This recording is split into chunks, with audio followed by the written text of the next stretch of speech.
There was rumors that the Leafs were actually interested in re-signing Marner before the season. There was rumors, I know on the Leaf Report podcast and a bunch of other podcasts, they were saying that there was a chance that the Leafs could just re-sign Marner. And the whole time I was a little puzzled at that because the Leaf Report, rightfully so, was saying, well, why don't they just wait? Why don't they just wait? There's no evidence that Mitch Marner's been good in the playoffs. We have a bunch of players that are going to unrestricted free agency and things like that. So does it really hurt to just wait? You know what I mean? And I kind of agree with that. Although you could make the argument that they might lose the player, if you understand what I mean. But Nick Kyprios now has been going on that the Leafs are kind of keeping their options open, which I don't actually disagree with. Now, he alluded to the fact that the Leafs could, quote, sign Brad Marchand. I don't know where the hell he's getting that. Brad Marchand would never sign with the Maple Leafs. Like, that would just never happen. Or Mikko Rantanen. Now, when it comes to Mikko Rantanen, I would love to see him in the blue and white.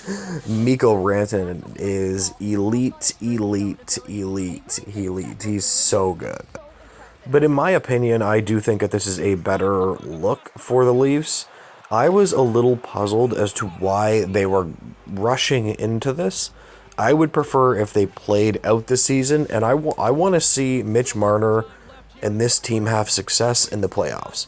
If you can't have success in the playoffs, what is the point in committing to a team that just can never win in the playoffs, right? If you can't win in the first 2, 3, 4, 5, 6 years, why should I believe that you can win now? It just doesn't make sense. Listen, there's no doubt that Mitch Marner has been a fantastic player for the Maple Leafs throughout his career. He has pretty much been a perennial 90-plus point player. If he's healthy, he's on pace for that every year. It's interesting. If you actually do look at his playoff stats, his point per game is actually kind of the best out of all the players. But at the end of the day, none of the Leafs players has done what I call go off. None of them have gone off in the playoffs to the degree that, you just, oh wow, they're doing so well. Like, it just straight up hasn't happened. So I just, even the last year with William Nylander, the whole point was like, why did you rush to re-sign him so much?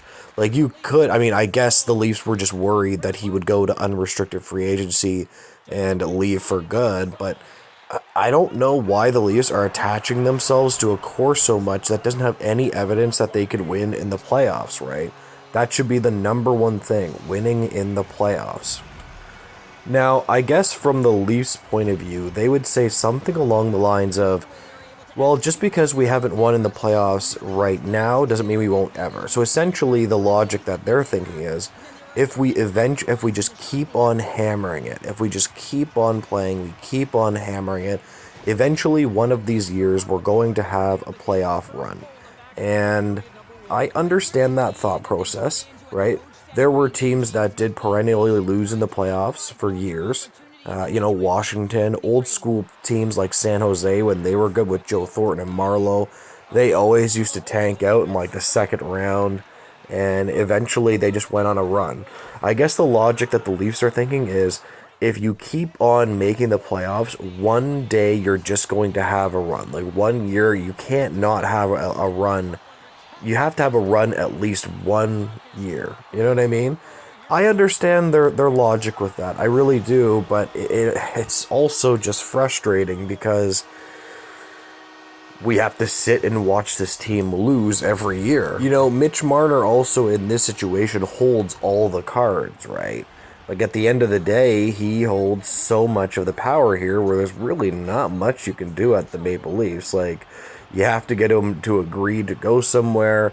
It might have been smarter for them to trade him way before his no-trade clause kicked in, and then you could get a lot for him. Now, you're stuck in a rock and a hard place where he has all the power. He can just walk right to UFA and just walk right out the door, and you're completely screwed. Or he can, you can just re-sign him, right? He definitely would re-sign, but then you're re-signing a player who has just had no playoff success in the blue and white.